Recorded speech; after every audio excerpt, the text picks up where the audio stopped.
Hi guys, welcome to my YouTube channel. आज मैं एक नए टॉपिक के साथ आई हूँ। वो है नेशनल रूरल हेल्थ मिशन। एक कम्युनिटी का इम्पोर्टेंट टॉपिक है जो एग्ज़ाम में आ सकता है। Let's start with the topic. First we will see about the introduction of national rural health mission. The National Rural Health Mission was launched on 5th April 2005 throughout the country for providing better rural health services. तो ये national rural health mission कब launch हुआ था? 5th अप्रैल 2005 में। MCQ में भी आ सकता है कि कब ये लॉन्च हुआ था, तो आपको याद रखना है ये लॉन्च हुआ था 5th अप्रैल 2005 में। और ये क्यों लॉन्च हुआ था? क्योंकि बेटर अपॉर्चुनिटीज़ वगैरह प्रोवाइड करने के लिए रूरल कम्युनिटी में।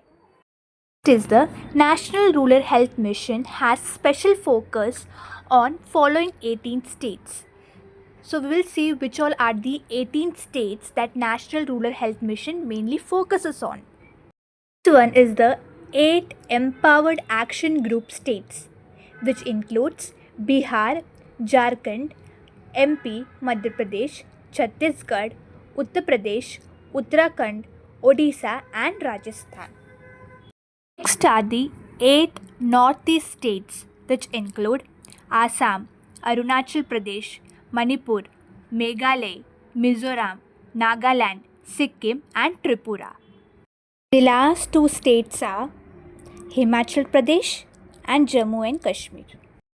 Next, we will be seeing about the objectives to provide accessible, affordable, accountable and effective primary health care especially for poor and vulnerable population.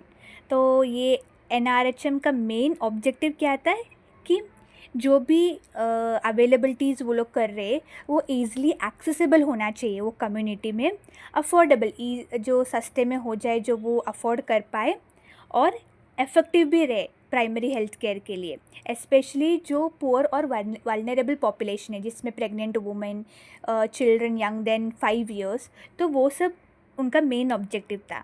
Second objective था to provide funds to exhaustive program of health and family welfare which includes malaria, blindness, iodine deficiency, काला हजार etc. तो उनका main दूसरा M है था कि वो फंड्स प्रोवाइड करे। अगर किसी को मलेरिया, ब्लाइंडनेस, आयोडीन डेफिशिएंसी वगैरह है तो फंड्स प्रोवाइड करेंगे तो वो दूसरे जो कम्युनिटी एरिया के लिए अफोर्डेबल रहेगा।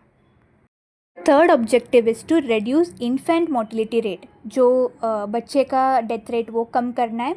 Fourth one is to reduce maternal mortality rate, mothers death rate कम करना है। Fifth is prevention and control of communicable and non communicable diseases, prevention और कंट्रोल करना है कम्युनिकेबल और नॉन कम्युनिकेबल में भी, जैसे कि tuberculosis, HIV, AIDS and non communicable diseases like hypertension हो गया, डायबिटीज़, ओबेसिटी, तो वो सब कंट्रोल करने का उनका मेन ऑब्जेक्टिव है। Sixth is the promotion of healthy lifestyle, अच्छे से डाइट वगैरह एक्सप्लेन करेंगे जिससे हेल्दी लाइफस्टाइल को प्रमोट कर सकते हैं। And universal access to public health services and immunization program भी वो उनका मेन ऑब्जेक्टिव है। We will be seeing about the goals of National Rural Health Mission. The first one is to provide effective health care to rural population. एक अच्छा health care facility provide करना है किधर? अपने रूरल कम्युनिटी पॉपुलेशन में। Second is to improve access to health care, सबको, जैसे हमने पहले अपना ऑब्जेक्टिव में पढ़ा था, उनका मेन एम क्या है कि एक्सेसिबल हो जाए, जो भी फैसिलिटीज़ वगैरह प्रोवाइड कर रहे वो एक्सेसिबल रह जाए। तो वो है अपना उनका ऑब्जेक्टिव भी वही आएगा कि इम्प्रूव करे जो भी एक्सेसिबिलिटी है वो हेल्थ केयर का।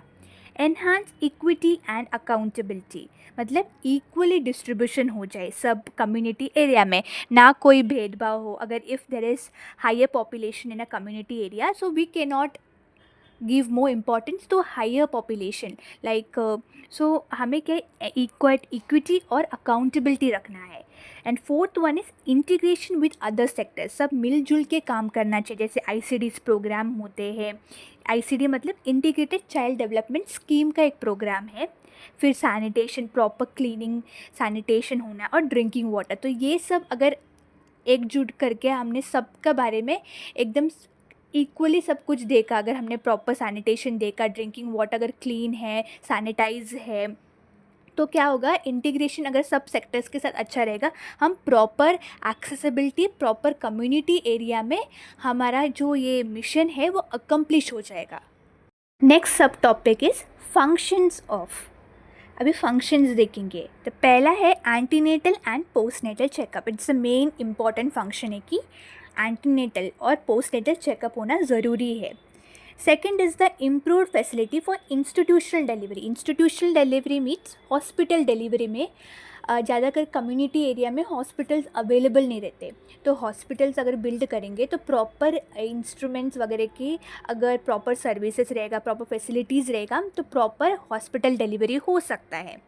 Third is trend community health worker. जो ज़्यादातर कम्युनिटी में भी हेल्थ वर्कर्स रहते हैं, आशा वर्कर्स, उनको अगर प्रॉपरली ट्रेन करेंगे तो वो भी एक बेटर एजुकेशन दे सकते हैं कम्युनिटी एरिया में। Fourth is complete immunization. जो बेबी बॉर्न होते, मेनली क्या होता है, कम्युनिटी एरियाज़ में इम्यूनाइजेशन का प्रोटोकॉल नहीं होता है, प्रॉपर इम्यूनाइजेशन का शेड्यूल नहीं होता है। तो अगर if we have a proper trained community health workers, ASHA workers वगैरह है, तो वो इम्यूनाइजेशन के बारे में एडुकेट कर सकते हैं एंड बच्चे को प्रॉपर टाइम पे इम्यूनाइजेशन दे सकते हैं, सो दैट फर्दर कोई कॉम्प्लिकेशंस ना हो।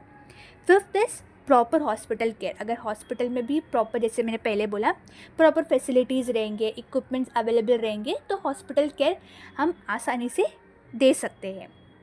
Sixth is health and nutrition services at anganwadi.